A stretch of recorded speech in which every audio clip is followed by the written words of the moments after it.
What's going on, everyone? Marty here from Par Extrême, and obviously Pierre from Outdoor Therapy is here with me again today for yet another episode of Talk to Me, Brother, where Pierre-Antoine and I literally will shoot the shit for an hour to an hour and a half about the outdoors. And today we have a really fun, actually a really cool subject that we're going to be talking about. And we're going to be talking about ultimately about some of our 3 biggest mistakes that we've made in the backcountry. So we're going to share some of our experiences. I'm sure we're going to have a couple of good laughs out of this. Before we jump into this, though, if you're listening to us over on iTunes, make sure to leave a comment or a review, as well as subscribe, please. Same thing on Spotify and Google Podcasts, on all the different platforms. Please make sure to subscribe. That helps us out a lot. If you're watching us on YouTube, you know the drill already. Subscribe. Smash that like button. Also leave a ton of comments. We love that stuff. And that's kind of it. So how are you, Pierre-Antoine? I'm good, man. I destroyed my face today. I went to war. I can see that. But you should... I thought you went for the Nelly style, you know? One of them like little, you know. I told my girlfriend you should see the 2 other guys.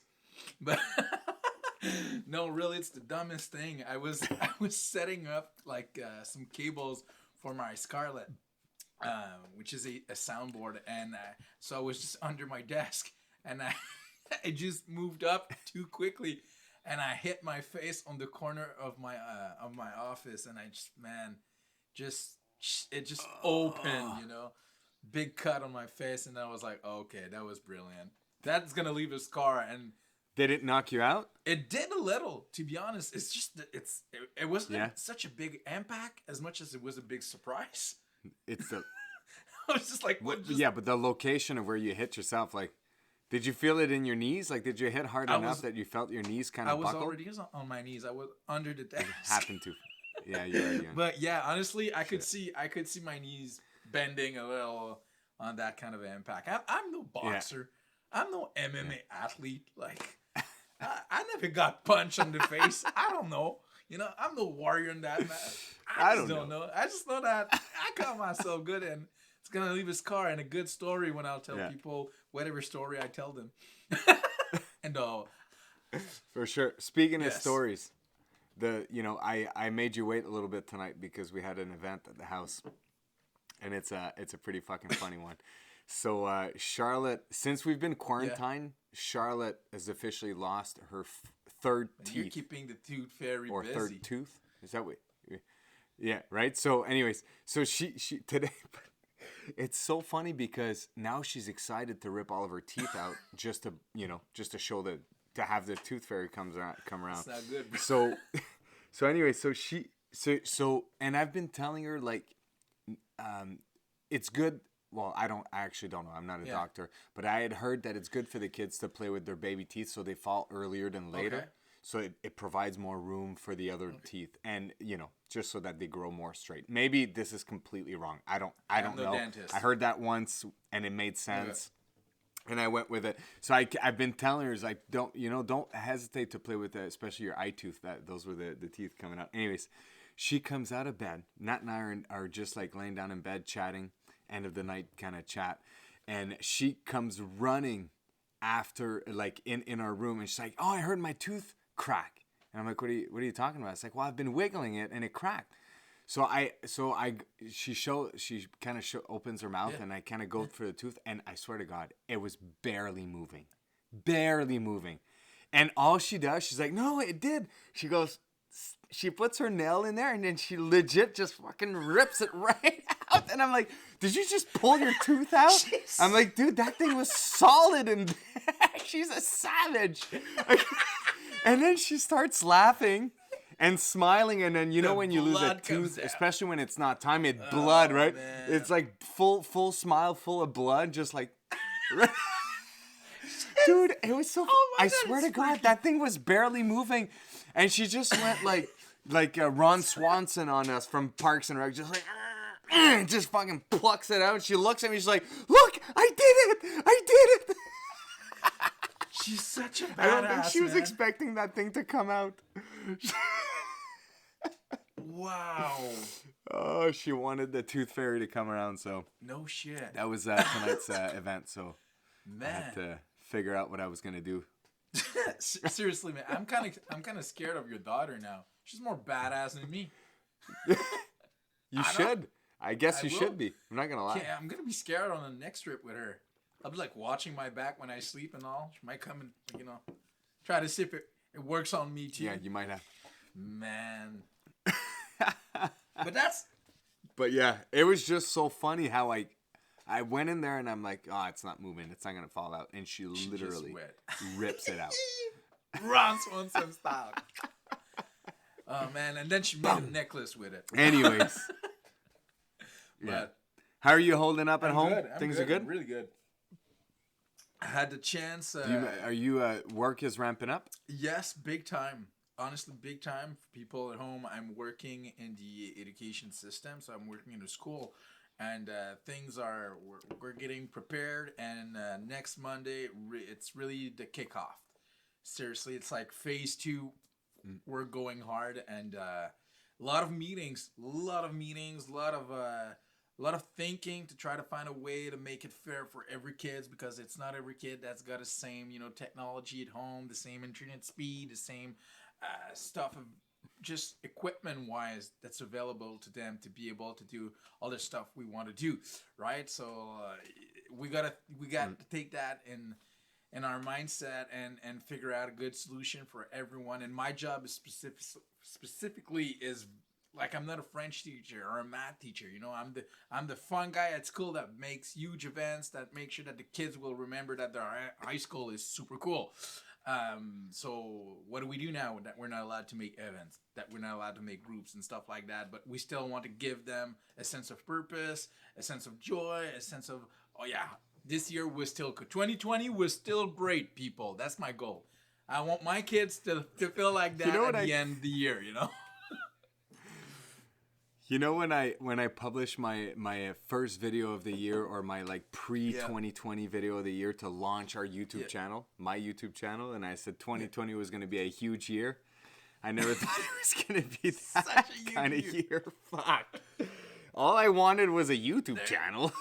There you go. And you're not even allowed to go outside. And man, that's funny. Man. But talking about. So, but they're gonna. No, go ahead.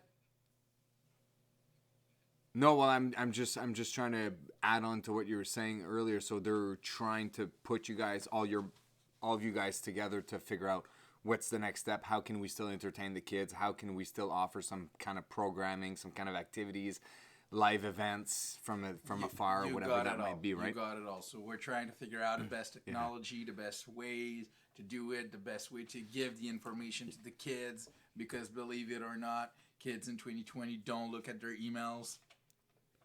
I mean, if you don't work in an office, when's the last time you actually look at your email? It's like, that's pretty much what it is. So figuring out how to really, but they don't all have a Snapchat or Instagram account, and they're not on Facebook, because we are. Because their parents are on Facebook, so they're not there, kids are gonna have to jump on Facebook for the simple reason that it's the only platform that allows you to make groups. That's not true. And That's events. Not true, brother. Google, how was it called? Google Circle used to let you do this. Does that still exist? I think they shut that down. No, but listen, look at the top ones. What is it? Instagram, TikTok. Now TikTok is getting pretty. I've been thinking about TikTok. Do we have to start that? I don't want to. Should we? I don't have time for this. I don't want to either, but I feel like it's one of those things where we might have to start that with. Anyways, the channel. I was thinking about that, but who cares? A Snapchat, and what else? Facebook. Like, those are the big guys. Out of all of them, Facebook's the only one to create that kind of group. That's not the way to work, man. They make group chat. They make Snapchat group. They make Instagram. Well, not group on Instagram, but they'll just follow everyone and post and follow my story and follow the cool kid. And No, but listen, you can make it happen. But if there's one thing that's still really good for Facebook, is that it's the groups. That's what this is really useful. So my point is, they might. But I don't think. Yeah, they might want to reconsider. The thing with groups is that you got to be organized, right? to actually think of making a group. They're not that organized. Most of them aren't. A lot of them are, but most of them aren't. Well, I mean, how old are they? How old are they? Grade 7 and grade 12. So in grade 7, you're not supposed to have like those kind of account yet. What were you doing when you were in grade 12? In grade 12? Can you remember your grade 12? I do remember my grade 12. Mine was college. So my grade 12 in Quebec, where I'm from, where I did school, is grade 12 is my first year of what we call cégep or college, right? That's really what my grade 12. And my grade 12 year is a write-off. I can't remember what the hell I did. I partied so much that year. I cannot remember. So can you imagine asking me to organize myself at the time? Exactly. That's my point, right? Like, well, you know what? We're so completely like at the extreme one side to the other. I was renting a room when I was 17 in grade 12, 5,000 kilometers away from my mom and dad. I went and did my high school in BC, Vancouver, and they stayed in the Ottawa area, so in the east, completely in the east. So yeah, I had to be a little bit more organized. Yeah, and there was no party going on. I was too broke to do that. I remember my second semester at college, so which would have been still in my grade 12 year. I remember going to like an early semester party and looking at my friend Dave, and be like, okay, here's the deal. We can either save the money and buy the books, or drink the books tonight. So we totally drank the books. I didn't have books for the full second semester. I was in computer science. I didn't need books. I needed a laptop, and I already had that. Wow. Buddy. That's so. I mean, I look back. Yeah. I look. Hey, I graduated it with honors. Yeah, so there you go. There you go. You did not need those books. I'll give it to you. The average student would finish my program in 5 years, and it was such a problem that the province actually gave an incentive, a financial incentive to finish within 3 years. Because what happens in Quebec is that schooling is so cheap, but it's not cheap because we don't pay our professors or anything like that. It's cheap because it's heavily subsidized. Yeah. So what they started to do in our programs, that if you would finish it in 3 years, which is the time that you were allotted to, you would receive a $3,000 bursary. Like, just like money, just to finish it on time. Wow. And I did. Good for you. Without books. Good for you, buddy. Without books. With a lot of booze. Man, but we're going sideways. Man. We're going sideways a little today. I like it. But what I like was it a lot. like it's our time to catch up anyways. It is. But you know what? It's kind of funny because it makes a good segue. In my mind, that was a mistake. Listen, I agree that on paper this was a mistake. Yeah, but you did not need the book. But I would redo my college years, especially my first two, any day. Oh, man. They were some of my best years of my life. I had so what? much fun. I feel like that about university. I had such a great time in university. And the first, like on my very first day, my stepdad told me, you'll see, this will be the best years of your life. And what was he right? Well, today I can't say he was right. But you know what? I got pretty good years after university too. But during my time, like during the present, the moment when I was in university, I was like rushing with work, rushing with so many classes, so many projects, so many it was always you're being on your radio show. My radio show at the time too. And I was just like constantly rushed. There was no break, and there was parties and all, but you went to bed at 3-4 a.m. You get up at 7, go to class, go to work, go to do your project, do some reading, blah, blah, blah, blah, blah, and it just went on like this, and it went so fast. So during that time, I was not like, yes, I'm living the time of my life. But when I look at it now, I was like, man, did I do some crazy, nice, cool stuff during those years. Like, it was just awesome. It was really, really good. But then when like I said, I feel lucky because I did some pretty cool stuff after too. And right now, I'm in the position to but be like, you know what? It's my job to make sure that the next 30 years are awesome. That's my job. We shouldn't be looking at it and be like, it was so much better when I was 20. What about make it awesome God, no, you're wasting now? your time. Make it awesome now. You got the power to do that. Make it awesome now. But the thing is that what's so fascinating about life is that when you're in that moment, when you bring yourself back to college, like you thought those were such challenging times. You had to learn to juggle your social life, your work life, your school life, your family life. You had to kind of learn to juggle all of that. And honestly, and my staff that I have at work are all university kids. And they just like me, they all have blinders on, like it's like the end of the world right now, the end of the semester, and it's like, and then you grow up 10 years later, 12 years later for me, and I'm like, dude, that was so easy. That was so easy compared to what I have to do today, and the responsibilities on my shoulders, and the people that like are expecting me to, whether it's say perform, like there's a lot of expectations on me, right? And it just wasn't the case back then, and I know it feels like that, but for all the kids out there that are in college, those are your best years, and life is going to be awesome after too if you make it awesome, but. Man, those were good years. They were good years because they were crazy. Yeah. That's also the fun part, right? Absolutely. And but now all we do is we camp, and that's how we make it fun, right? Not always. It's like the only hobby I have outside of life. Oh man! But you know what? That brings us to our theme of today's episode. Yeah. Top 3 mistakes that you've done when you went camping. That's hard. That's hard. Honestly, that's hard. It's hard because I've made too many. That's exactly where I'm going. And I was having... So I've done too many. I was having dinner with my wife, and I was like, okay. Like, I need to choose. And could you help me choose? Like, some of them, she was in the story. She was like, yes, you need to mention this one. And do not forget this one. And, so I was like, okay. I tried to narrow it down. And I was like, okay, I'm gonna make them like and I'm gonna do like 3 different sections. So my 3 personal mistakes that I've made, I'll say.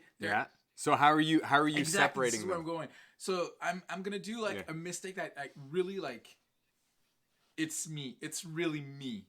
It's me that's dumb. It's really me.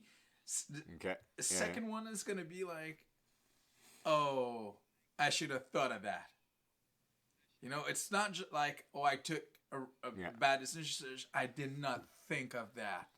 And the third one is like, it's not as much about me as much as I should have expect something from, I should have thought for that person, and I didn't. And I should have. I really should have. So you'll see what my 3 stories are. But it's really me. That's you really want to hear my. Yeah, I want to hear yours. Yeah, but go ahead. No, well, my categories are me letting someone else make decisions. Okay.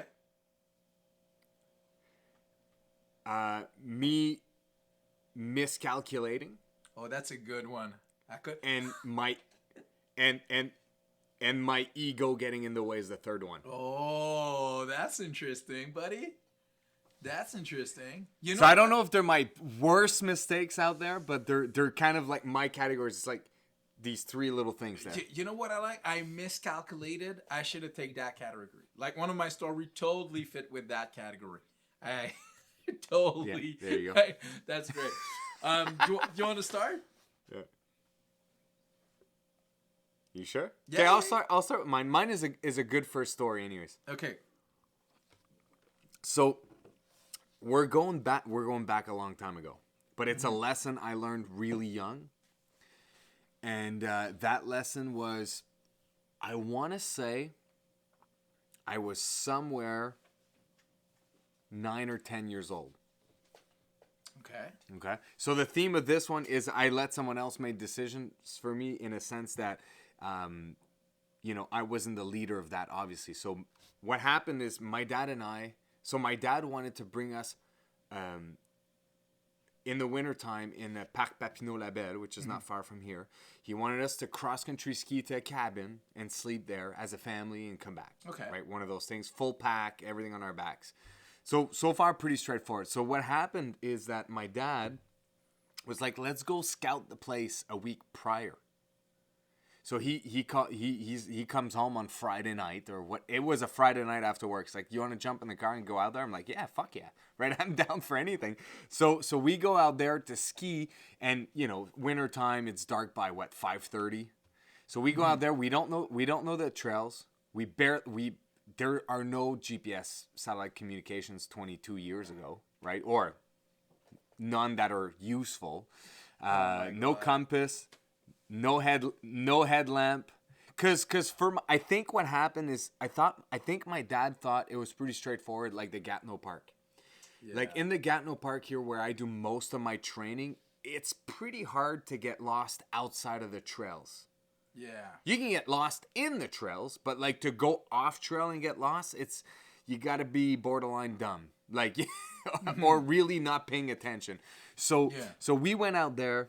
We start skiing. We have no idea. My dad and I have no idea what's ahead of us, how long it's going to take, what have you. And somehow, pitch black, dark, winter, we got off trail.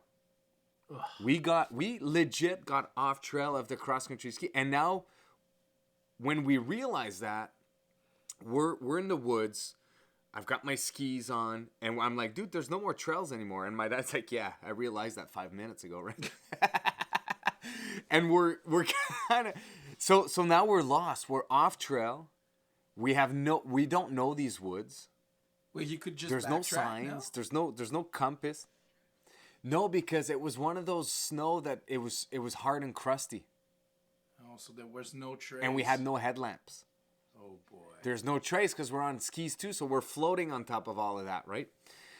So and bottom line, what ended up happening is, first of all, I started to cry as soon as I figured out I was lost, that we were lost. I started to cry, and then my dad was just kind of, taking care of that, and I so understand what that would be like now that I have kids. You know what I mean? Like, I so get it. But he did pretty good. And somehow, out of sheer luck, because what he told me is, like, he was just about ready to call it quits for the night. Like, sit by a tree, cuddle up, and wait for fucking morning, right? And somehow, we landed on an old logging road. Like, there were tractor wheels, like marks in the snow, like footprints in the snow, if you will. And when he landed on that, and that's when I learned at a very young age that if you're lost in the woods, any sign of life will be a salvation in a lot of ways, right? So a road, even though might have not been used in a long time, once you find the road, you don't get off the fucking road once you were lost, right? That's probably the closest to being found.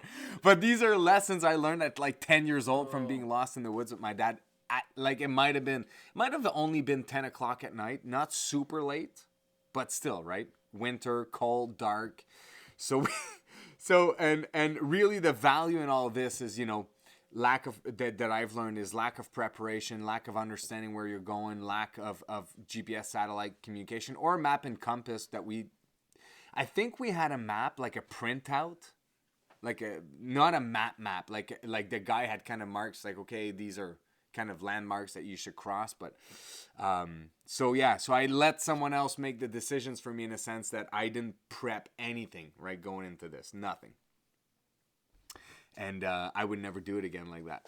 For sure. Jesus. Man, but you know what? My first story is a little bit similar to yours. But though I was not a child. Not at all. Not at all. I was not a child. Me and my ex-girlfriend. So she told me I really want to go in the mountains. She was an outdoor girl, big time. And she's like, let's go, in the Adirondacks and do White Mountain. Let's go just do that. I'm like, sure. Yeah, I'm up for it. Everything. No worries. Oh, you mean white face? White face? No, I mean White Mountain. Maybe it's not in the Adirondack, but it's in Vermont. So It's called White Mountain. It's So the whites are in Vermont. Yeah. Yeah. So Okay. I was not really experienced at that time. Like, really not. Really not that much. Maybe it was like my first full year. Your skill level wasn't there. My skill level wasn't there at all. Yeah. And I'm like, sure, just buy it like a winter tent. But I got some gear that I got my winter gear. I'm gonna be fine, and I trusted that she would be fine too. That she knew what she was doing. She proposed the project. Let's do freaking a peak during winter. So we went, and I got my gear. She got her gear. She got her pack. I got my pack. We're pumped. We're driving 4 hours. We get there. We start doing it, hiking, and then we're like, oh, we'll go like 200 feet out the trail, pitch our tent and everything we need there, and then come back on the trail and do the rest and see where it's going, and then like we'll see what happened there. So the first day we went till we got to a cabin, like a ranger's cabin. So we went there, chatted, and it's like, okay, it's the coldest day in the year. It's minus 40 right now. So, and the conditions are not that great. So what about we go back to the tent and we try tomorrow? Hopefully it's going to be better tomorrow and not as cold. So sure, we do that. We go back to our tent, and I'm like, I got my sleeping bag, my minus 30 sleeping bag. It's minus 40 people, and I'm dumb. Like, I don't know all the tricks and whistle yet. She doesn't even have a minus 30 sleeping bag. She's got a minus 20. So I'm like not gonna die from hypothermia, but I'm not super comfy, as you can imagine. She's about to die. Like she barely slept, and on the next day she's like, okay, let's try that again. So we did like an hour and a half of walk, or 2 hours of walk. Went like till we got to the ranger's cabin again. She's like, we need to stop right there. I'm like, okay. And then she asked the dude, what's the temperature for tonight? He's like, minus 40. She's like, we're going back home right now. So we went back, man. We just grabbed our stuff and went home. And I was like, what did we do in this weekend? We literally froze our bum because we were not well prepared. We did not have the proper gear. We did not have any technique to keep us warm. It was actually super dangerous when you look at it now. And I'm like, this was dumb, people. I should have looked at her gear. Like, I should have known what was a sleeping bag and tell her, like, this is ridiculous. You don't do that, Like, and even it's called blind love. And like, I did not look at the maps to see like what was the peak, what was the trail I was just like, I trusted her completely to know that stuff, and I was just happy to follow. Mistake number 1, people. Do not put your life in someone else's hand. Look at the map. Know the trail. Everyone should know it. Look at your gear. Make sure you got the proper gear and you know what you're doing. I'm glad to say that now I learned, and now I wouldn't do that trip the same way. But I was like, wow, you almost die of hypothermia, girl, and what's up with that? Yeah.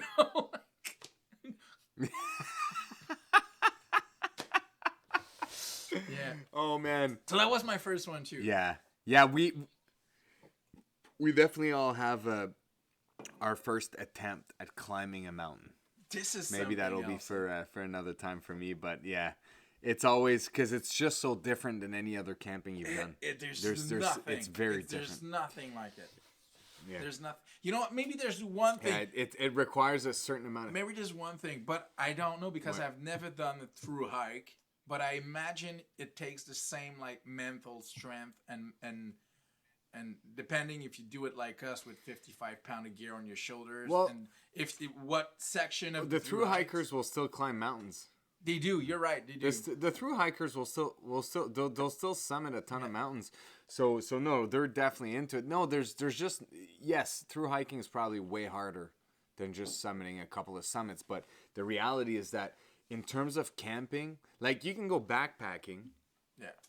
And you can backpack and have a really good and fun backpacking trip without even going to the top of a mountain, right? You might have some elevation gain down and just finding cool spots. Like there's tons of like most places in the country, unless you're on the West Coast or on the East Coast, you're out of mountains, really, right? There's nothing in between, so there's just plains. So there's tons of other fun kind of backpacking, but when you're attempting to climb a mountain, to summit mountains and to mountain hop, something else. And more importantly, when you're doing it in the wintertime, it's just your skill level just has to be a bit more. They have to be more developed, or you experience some really uncomfortable times. Definitely. You know, most people don't die from it.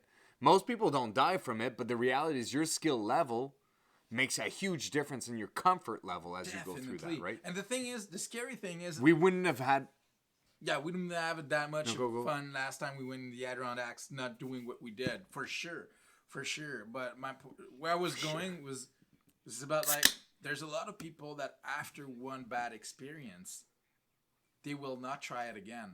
Oh, camping is done. Been there. That's right. Got the T-shirt. No, not doing this again. And that's terrible. Yeah. That is really sad. That is. So I'm glad that we and still it's went. Usually, yeah, but it's usually, because that would have been enough to scare me to never go back. And same with you. Especially if you're 12. In those cases. How would you 10, 12? I was 10. Yeah, I wasn't in grade 7 yet. There you go. Whatever that is. So. There you go. So it's I might have been 8. I'd have to ask my dad. I can't remember, but it's, you know what? I think it's in your blood. I think your daughter just pulled a teeth out of her mouth. I'm guessing, like, and not in the cold wouldn't have scared you that much, really. But it's true, right? And like probably one of the times that most people try to go camping and completely fail at it, not because they're bad, is everybody gets, at least where we're from, we all get cooped up inside all winter long, right? And the days are short, the nights are long. And then May comes around. And May is a tricky time of the year for camping because you can have some really nice warm weather. You go out, you're excited, you've been stuck inside, you can't wait anymore. And then next thing you know, you get in the bush and there are millions of bugs. It's the worst time, like end of May, early June to go out. And a lot of people are like, I'm going to get into camping this year. And they go out at the end of May. Right after, or even on the long weekend of May, which is a very popular time because that's when all the parks reopen. Yeah. And people are not ready to face that kind of bugs. Like, there are techniques to manage bugs. Yes. And sometimes, depending on the season, and especially at the end of May, like the third week of May, when they're coming out and they're fucking hungry. Those techniques will work, but very minimal. You have to be willing. My background just falling off. Yeah. You have to be willing to put up with the bugs, right? So, like, for a beginner backpacker, for a beginner person who wants to start camping, like going out right when you want to go out is the wrong time to go at the end of May, right? But if they just went back in the middle of July, it would be so much better. Even I'd say like beginning of August. That's the best for bugs. The best. That is the best. Well, it's just you got. It's the best for swimming. Swimming, no less bugs. If you want zero bugs, mid-September. Yeah, fall season. But then. It's a different kind of trip, right? Because you got to be willing to deal with a bit more of the cold. That's true. So early August is usually a kind of the best time between the heat, like how cold it gets and how hot it gets, and the bug level, the level of bugs. See, my birthday is exactly during the third week of May, and it's the long weekend of May. Yeah, and I'm always going camping. But you know the trick that I discovered, because you're right. there's a shitload of bugs. So what do you do to have a good time on your birthday, even though there's a shitload of bugs? You find an island with not much trees on it. Yeah. And then the wind will take breeze. the wind will take care of the bugs for you. But though you gotta be there's still gonna be bugs because you're on an island. That means there's not wood on it. You know? You gotta go on the shore, find some wood, bring it on the island, and you know. But that's fine. I can deal with that because the reward is just that great. But yeah, my second mistake. You know about this one. Do you go or do I go? Did you just take the lead like that? Did. Yeah, go ahead. So wait, what's your second category though? Like, so that was like me putting someone else in charge, and it was not a great idea. I'm taking your categories because honestly, they fit in yours. In your categories, and there's so much. You can make them all fit the way you want. Yeah. But yeah, so the first one was I let someone else in charge. That was a mistake. The second one is really like, I want to say, like me being stupid, like just me not thinking properly. But you know that story already. But so act like you don't know it. All right. So I went in the Northwest Territories with two of my men, Mathieu and Al, and we were going on the Laird River for 12 days. That was the plan. So we drove 4 days, 51 hours in 4 days. We got to Fort Laird, and we were going to Fort Simpson on the Laird River for 12 days. So before the trip, I looked at I looked at like 3 different maps. And then I took my Gaia GPS app, choose spots that we would sleep on, like option A, option B, option C for every day. You know, like I was like, if we're going faster, we'll have an option. If we're going slower, we'll have an option. If we just like where we are, we'll stay where we are. No worries, we got enough food. Like I planned this. And on the first day on the river, 20 minutes, and we see like a bunch of bison, like 20 bison on an island, 20 minutes in. We're like, man, this is going to be epic. This is going to be so great, you know? Like, this is just 20 minutes in. We're here for 12 days. Like, what's next? And then I look at my map on my phone. I'm like, man, we already passed option A. It's been 2 hours. Like, I didn't expect us to go that fast because I did not expect the current to be that strong. But it was great. It was really great. I'm not complaining about that. So we got to our first base camp on the first night. And we're having fun setting up, like, you know, the bug shelter because there's a shitload of bugs. Like, you don't understand. You can't see 2 meters in front of you because there are clouds of mosquitoes that's starting to learn your language because they want to coordinate to really get you. And as I mentioned, there is bison available. So you can think that the nails that they have is made to bite. Their stinger. The stinger is made to go through the thick leather of a bison. So your little skin is nothing for them. You're an appetizer. That's all you are, you know?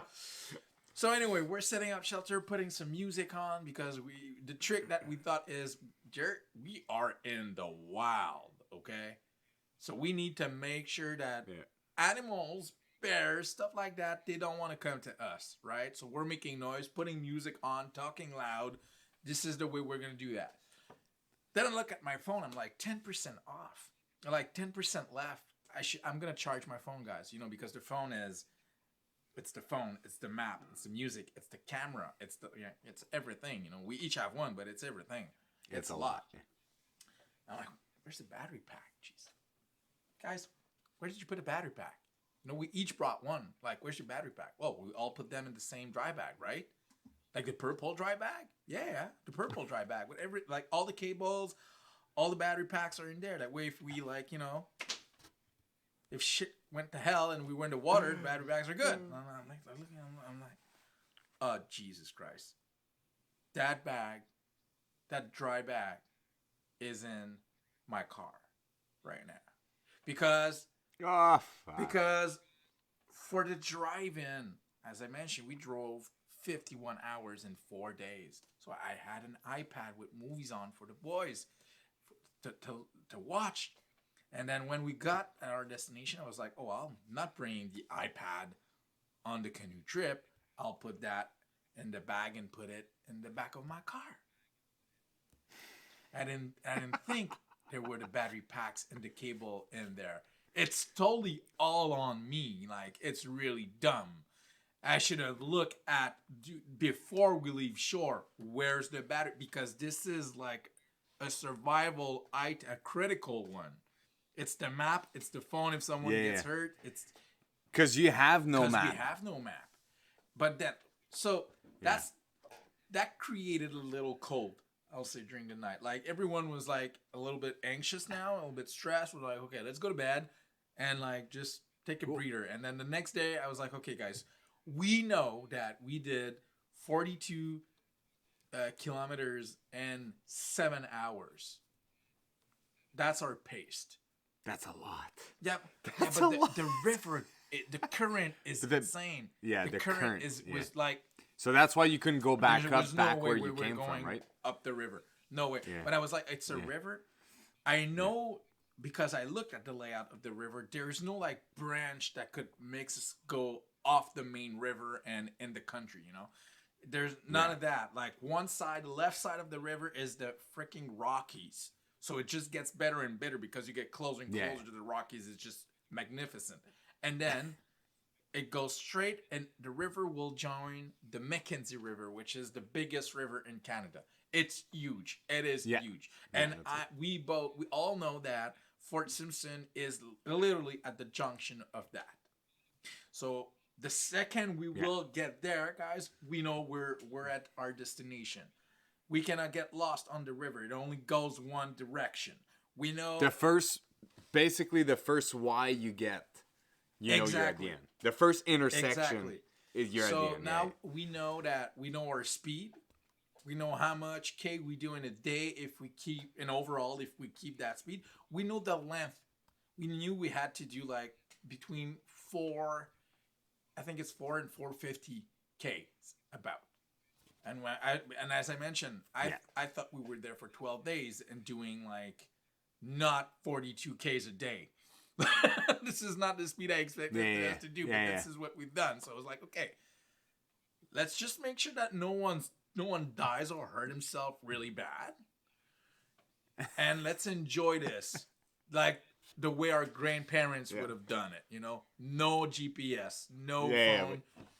Nothing. You know, like, sure, there's a compass on my watch, but no, you know, don't rely on this. It's going north. The river's going north, guys. This is it. And we knew that at the middle, at the middle of the river, there was like an official territorial camping park. Territory park. So we knew if we find that, we were halfway, we could go and talk to people and see what's what, you know. And that's what we did. So at the end of all of this, it went well, but I can tell you that the party was not impressed with my move of leaving the batteries back in the car. Never again will I do that. And never again, actually, the lesson I learned from that is that you should not put all of your eggs in the same basket, right? Everyone should be responsible for its own battery pack. That way, if one lost it for some reason, because, you know, it could still happen. You know, you go in the water, current is strong, your bag just goes, and you're done, you know? Well, someone else ties his bag properly on the canoe and still have one, and, you know? So that's the lesson I learned, but it was really me being stupid dumb by just leaving that dry bag. It's a dry bag. I should have just thought it's a dry bag. It's not going in the car. It's going in the canoe, like. Yeah, it's going in the canoe. Yeah. Yeah, man. Well, for all the folks at home, your story with Alain and Big Al, which I think we've talked about him in every episode so far. With Big Al and your good bud Mathieu. That full story is on the first episode of the PE podcast. So if people want to jump and listen to the entire journey of that, because that's like, I think we did it. We podcasted for an hour and a half, and you and Alain took me through the entire journey. And it's a good one. I mean, it's a great one. I mean, it's obviously, I wouldn't wish that on anyone, but now that you guys have done it and survived it, the story's fucking awesome. Oh yeah, because that's mistake number one, people. There's a shitload of stuff that happened during that trip, and we're just glad now that we can talk about it. It's really, like humor level 2. It's not funny when it's happening. It's funny Type after. 2 fun. Oh, there's a lot of that. There was a lot of that. Type 2 fun. For sure, man. For sure. That's awesome. What's your number 2? Yeah. My number 2 was I miscalculated. That's what it was, right? That's a good one. Sorry, because I'm just going off of memory here. Yeah. So I miscalculated, and very simply, up until let's think here. Charlotte is 8, 3.5, 4.5. Does this involve your kids? 5. So up until 3, yes, up until 3 or 4 years ago. Up until 3 or 4 years ago, believe it or not, I had never owned my own filtration system for water. And I'll tell you the story why I officially made a change. So up until then, most of my backpacking was done in the Adirondacks. Right. There's a place in the Adirondacks that's called Marcy Dam. And at the time, I think things have changed since there was a big storm that took away, that broke the dam off and everything. So I think it changed since then. But there was literally a well, like a place where you could fill up your water bottle. Like it was just like a natural place coming out, and it was clean water. It's just right out of the mountains. You would just fill it up, right? And actually at Johns Brook Lodge, where we were this winter, during the summer, there's one running in the summertime. It's just in the winter, it freezes basically. So I did most of my backpacking there, so I never really needed water treatment because I could always calculate my water for a 12-hour hike sort of deal, right? Okay. And my brother-in-law always had his hand pump. Mm-hmm. And I did a lot of my early camping trips with my brother-in-law and with my cousin's husband, Guillaume. Yeah. Right? And they had that piece of gear, so I didn't need to buy one. And I went, and then canoe camping. I mean, like you're in the river. You just boil the water, or you put some tablets in there, whatever it might be. So, and again, like a couple of times I went with my brother-in-law, so he had his pump. So it was never, I just never truly needed it because I could always plan for it, and that's why I say I miscalculated. So I think it's 4 years ago, we did Mount Mansfield in New Hampshire. In Vermont. It's in Vermont. Mount Mansfield in Vermont, which is a 4,000 footer if I'm not mistaken, and Underhill State Park. So we car camp there with the kids, and we climb Mount Mansfield. We come back. It's a beautiful, beautiful hike. Yeah. It's a really, especially for all the people out there with kids that are looking into getting into hiking / backpacking or summiting mountains. What I really love about it is Underhill State Park. You drive there and you car camp there, and the trail starts from that campground. So you can just have all your comfort, and the kids don't have to carry all their backpacks with stuff. So I mean, like the first time I summited Mount Mansfield with Charlotte and Rosie, Rosie was 3.5 and Charlotte was 4.5, and then what I had done at the time is I had asked Brandon, my good bud Brandon, you know him from Lac Noir, to come along with me as a Sherpa, because I knew the kids wouldn't they wouldn't be able to hike the entire thing, or maybe on the way down they wouldn't. So I had some backpacks so you could put the kids in. So I needed a friend to be able to help me out, bring both the kids to the summit if at some point, right? Right. So anyways, long story short, we're out there. So we're at the car camping, filling up water bottles, and I didn't bring enough water. Ultimately, I just didn't bring enough water. And it took us, so it's usually about a 3.5 hour round trip for an adult to go down or to do that to the summit and back. It's not a very big mountain or hard to get to. It's quite accessible.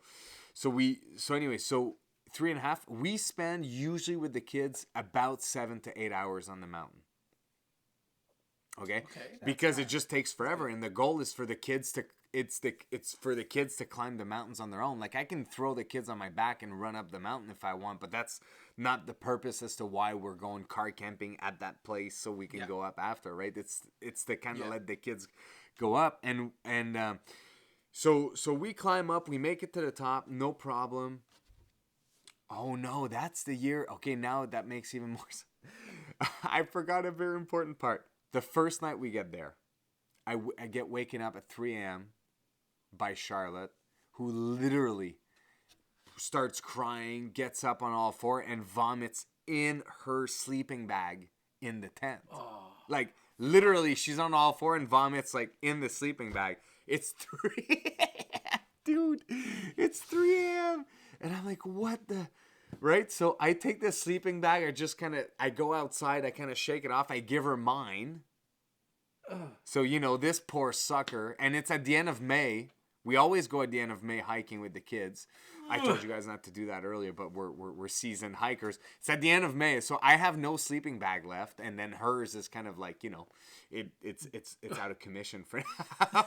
So Charlotte got sick somehow. She still summited the mountain the next day. She climbed the entire thing on her own the next day. But the way down, she wouldn't have it. Like, obviously, she had a fever at the top of the mountain. I had to give her some freaking Tylenol when I was up there. Because I didn't know if it was a bug or if it was just out of, kids get anxious. They get excited. A lot of things, like, it's not that simple. And they can't really tell you at that age how they're truly feeling. And the reality is that she was fine. She was running around playing with the kids, right? So anyway, so we go to the top, and she climbs the whole thing, and then we get to the top, and then I could tell that now I can tell she's sick, right? So she's got a bit of a fever, but Charlotte wouldn't go on my back because it's a fairly steep climb, and being on my back here, it was really intimidating for her because, like, you could see really far down. She would kick and scream and cry, and I was stuck on the mountain for way longer than needed, and I was above tree line for a while. It was a perfect day. You could see from here to Montreal, okay? Because you can actually see Mont Tremblant from on a clear day from Mount Mansfield. Like, it's just like it's clear day, and that trail, the trail is going is going west by south, so it's like the most brutal sun. With no cover, like brutal sun, no cover. I have a sick kid with a fever who, good thing I brought the Tylenol up there, but who won't just go on my back and I can't just gun it down. Because if I could have just thrown her on my back, I could have made my way down much faster, but she won't have it. So I have to deal with that, right? And we're out of water. I don't have a fucking filter. And so anyway, I think I realized I was out of water I had about a quarter of a liter left in my Nalgene bottle. And that's when I was like, okay, or maybe I was half a liter in. I was like, Marty doesn't get to drink anymore because Charlotte is sick. Right? And I just need to keep her hydrated and the sun, I'm telling you this, like the west sun when the sun is setting is so brutal. Because there's no cover from it, because it comes at you with an angle, right? So anyways, I finally make it in the tree line. We truck down, and I see a bunch of streams along the way, but I can't replenish until I caught up with the rest of the group. And then they were it's kind of funny, because eventually I kind of hear my group in a distance, and I catch up to them. They're all in their underwear in a fucking stream, because it's like plus 40. It's so freaking hot. They're out there, and then that day, I was like, I'm never going to go on a trip again without water filtration system. That is the day that I came back from that trip, and I bought that, what's my big filtration system, the 4-liter, the MSR one? It's not the Catadyne, it looks like your MSR, it's a gravity filter. Right? It's the, anyways.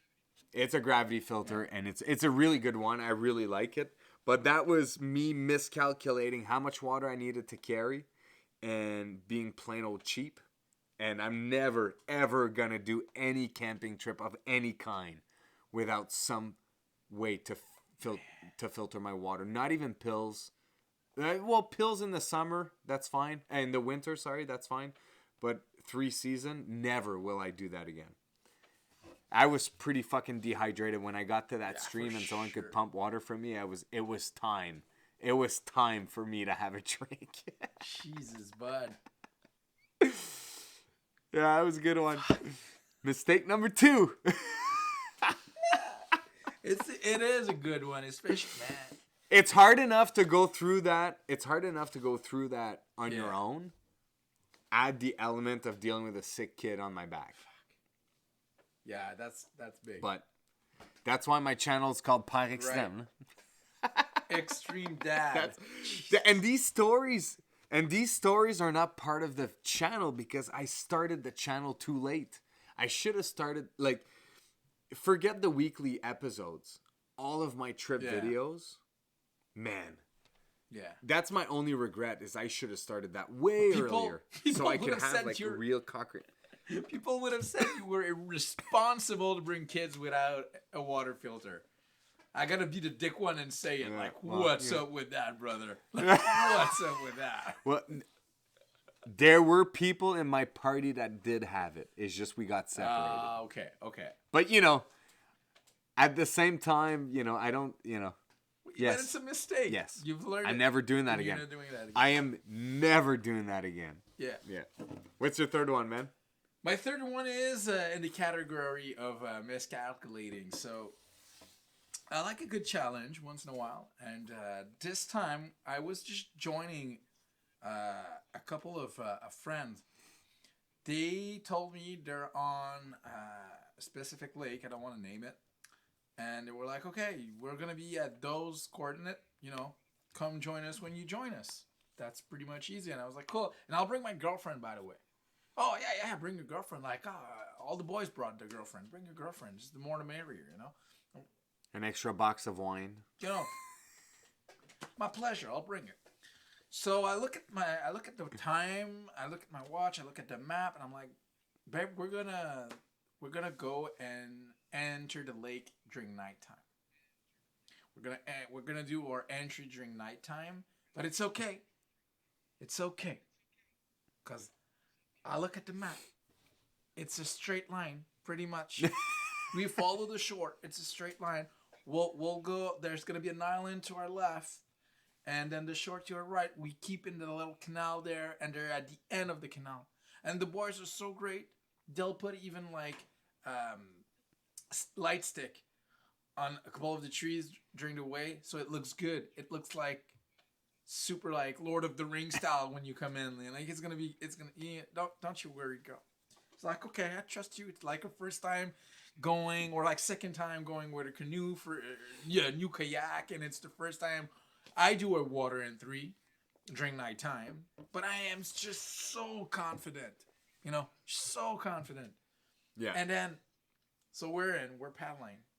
Everything's the night sky is just gorgeous. There's no cloud, and then suddenly there's a couple of clouds, and then it's really cold now, really cold, like 6 degrees. Wind picks up. A little bit of rain, but I'm like a warrior. Like, I'm not a warrior for a fight, but I'm a warrior for, like, being on water in shitty condition. And I'm like, yeah, this is going to be great. And my girlfriend is like, yes, this is not great. And then I'm just like, Jesus, we should have got to the canal right now. We should have been at the canal right now. And she told me, like, I don't know, after that, well, like, no, like 20 minutes before, I think that's the canal. And I'm like, no, that's too soon. It's too soon. That's not the canal, so we need to stick a little bit more to the left because that's just the shore. So she's like, okay. Turns out she was right. First of all, she was right, and it was wrong. We were following the island, but the outside of the island instead of being in the inside of the island and the canal.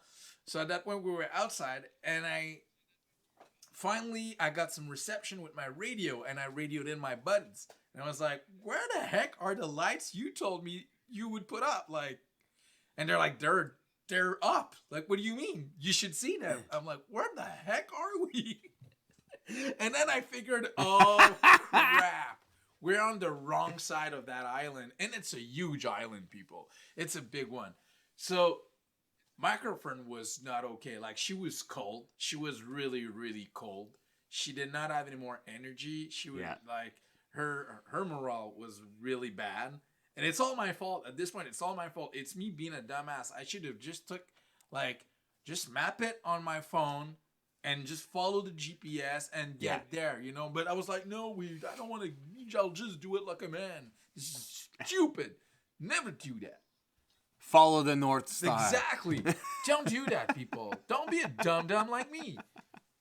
And I'll never do that again. Like, GPS with the map at night, that's for sure. And, like, if you can manage to not do a water entry at night, do it. Like, don't go into water at night, basically. Yeah. Like, do it. It's me being dumb. I was like, it's not going to be complicated. It's a straight line. And I still managed to get lost. And it's a straight line. Yeah. Okay. So that was me being really, really dumb. And so the guys at the end, really what they did is they took their canoe, two of them, took their canoe. And then when I understood my mistake, I backtracked and find the canal, and they joined us, and they actually tied a rope on Pam's kayak, and we all just like dragged her. Pretty much, we dragged her. She was cold. There was a fire. They had a spot for us. I pitched it in. We warmed her up, and everything was fine at the end, obviously. But I was like, yeah, that's dumb. Doing a water entry at night without looking at your GPS, that is dumb.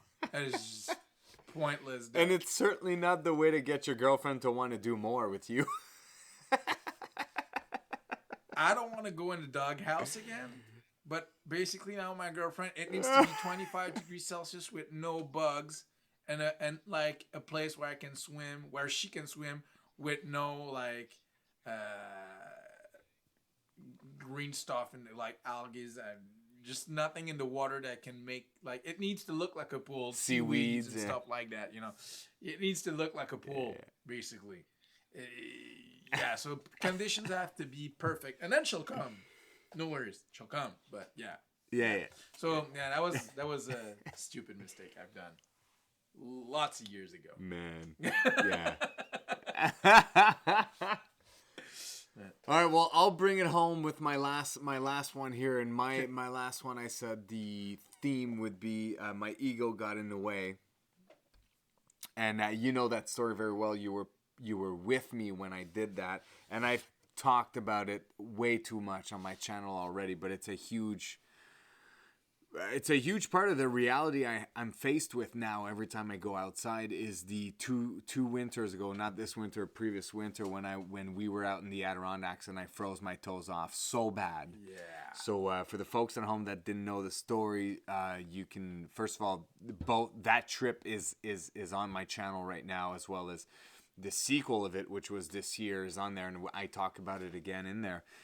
But ultimately what happened, and it's an odd situation because the answer is so obvious, but it really isn't at the same time. So it's obvious in the sense that I went out winter backpacking in the Adirondacks in February at minus 25, 30. It wasn't the coldest, but still, it was pretty decently cold. With 3-season boots, right? Leather boots, full Gore-Tex shell, everything in there. And I know that for most people, when I say that, they're like, you're an idiot.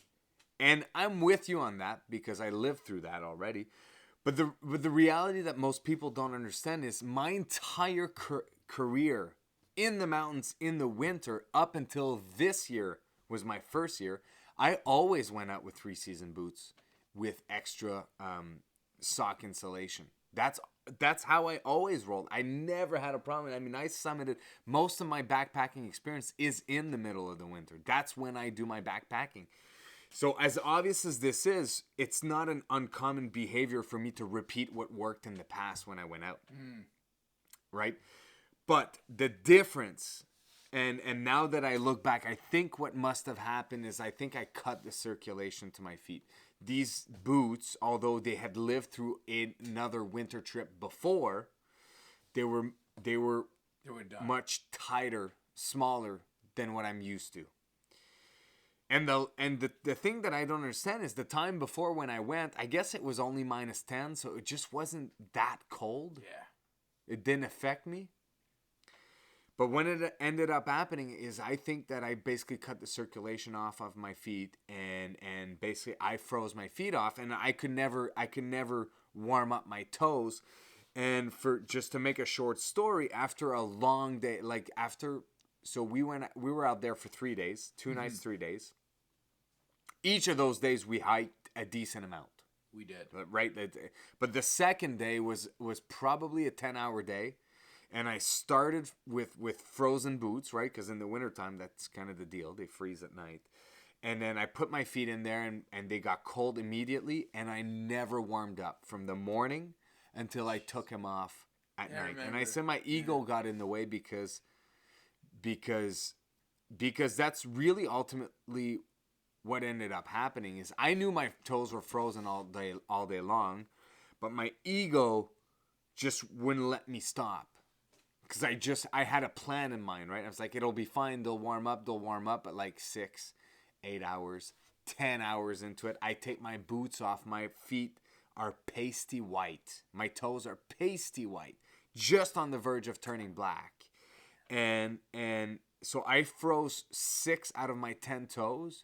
And to this day, and it took, so that happened in February. I think I got full feeling back sometimes in September of that year. Did you get winter boots? So July, Marty? August, September, July. No, February. No, that's let's count here. February, March, April, May, June, July, August. Yeah, it took about 6 to 7 months for me to get my the feeling back, and then. So did you get winter and really, boots? I did. I did get winter boots. I got crazy deal winter boots, but they're not ideal still. Right. I think they would be fine for most people, but the problem is I've caused so much, I don't know if it's nerve damage or whatever it is to my toes. They freeze like that, and I have to be extremely careful. And honestly, had it not have been from, if Nick wouldn't have been around on the last trip, I don't know if I would have stopped again.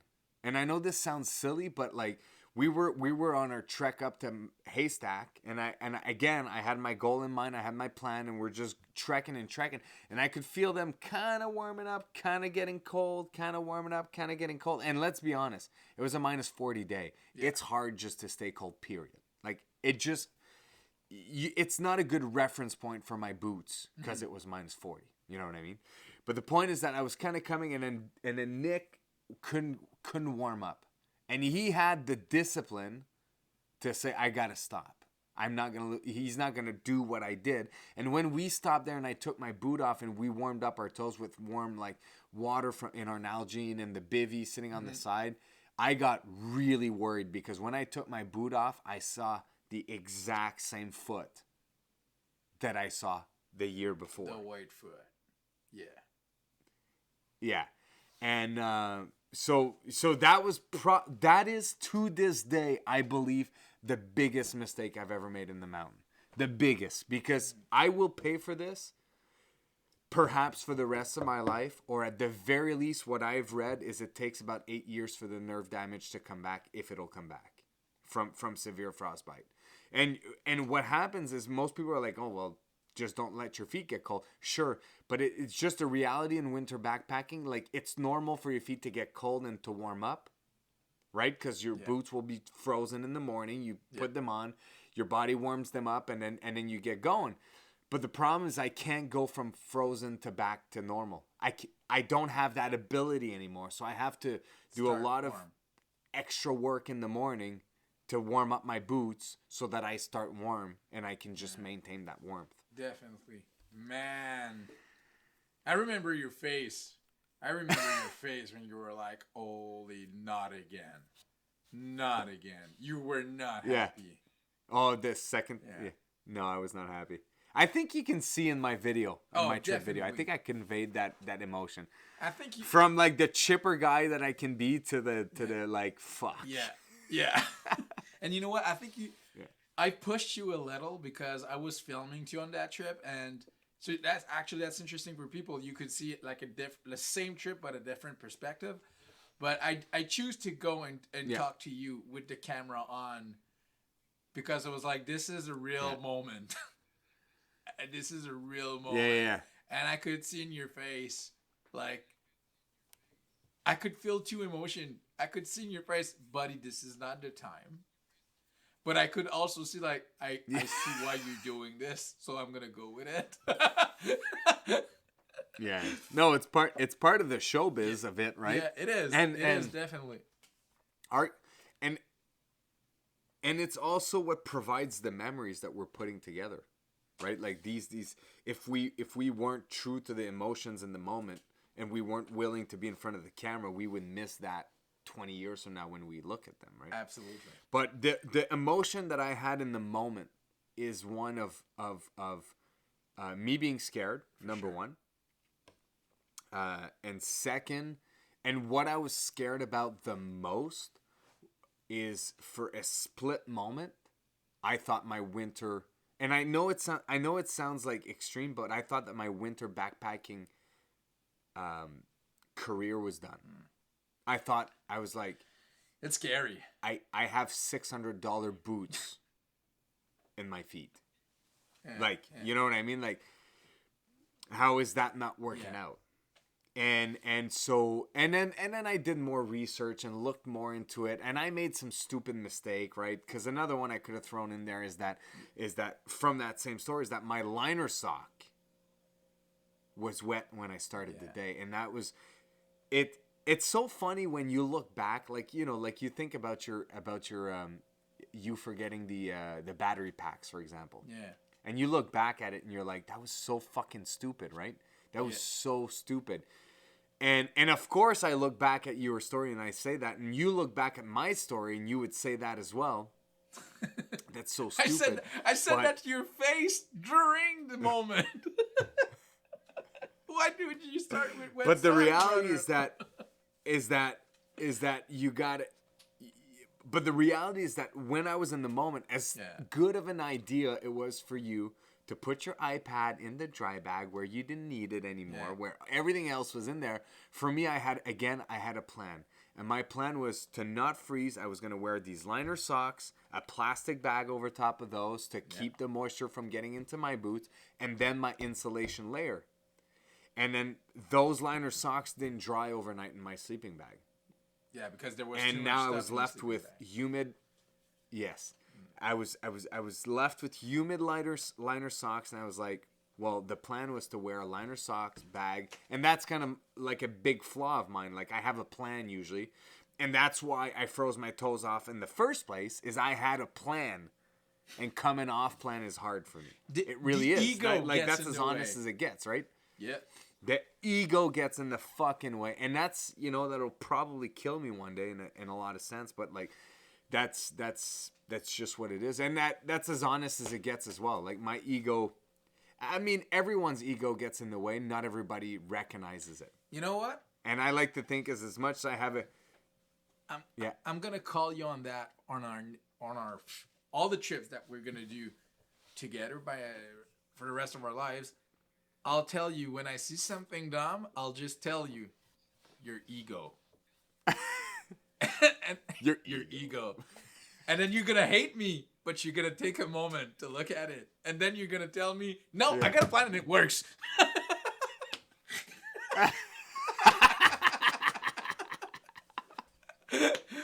But then, Oh man, a couple of months But yeah. later, in a podcast, I'll get to tell you, "I told you so."